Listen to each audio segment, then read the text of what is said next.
घमंड नभ गर्जत घोरा, प्रियाहीन डरपत मन मोरा। दामिनी दमक रह ना भल माही, खल के प्रीति जथा थिर नाही। भक्तों, इसका अर्थ है, श्री राम कहते हैं कि आकाश में उमड़ घुमड़ कर बादल डरावना गर्जना कर रहे हैं। जैसे बादलों में बिजली की चमक स्थिर नहीं रहती, पल भर में गायब हो जाती है, ठीक उसी प्रकार दुष्ट और कपटी व्यक्ति का प्रेम या दोस्ती कभी भी स्थिर नहीं होती। बरसहि जलद भूमि निराए, जथा नवहि बुध विद्या पाए। बूंद आघात सहीं गिर कैसे, खल के बचन संत सही जैसे।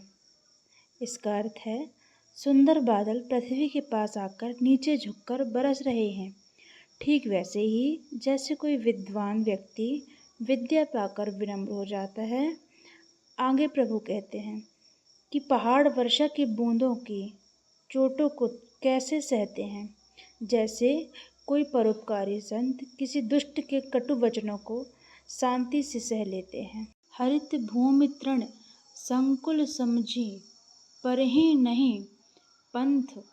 जिमि पाखंड बाधते, गुप्त होहि सद्ग्रंथ। अर्थ है, सावन में पृथ्वी हरी घास से ऐसी ढक गई कि रास्ते कहीं नहीं दिखाई दे रहे। यह बिल्कुल वैसा ही है जैसे समाज में जब पाखंडी लोग अपने कुतर्कों का प्रचार करते हैं तो अच्छे और सच्चे सद्ग्रंथ लुप्त हो जाते हैं। नित नूतन जल पाई के धरनी गई सुबाय, जिमि हरि भक्त ही पाई के उपजे भक्ति सुबाय। अर्थ है, सावन के नए नए जल को पाकर यह धरती ऐसे सुशोभित और शांत हो रही है जैसे ईश्वर के किसी सच्चे भक्त की संगति पाकर मन में अपने आप भक्ति और उत्तम स्वभाव का जन्म होता है।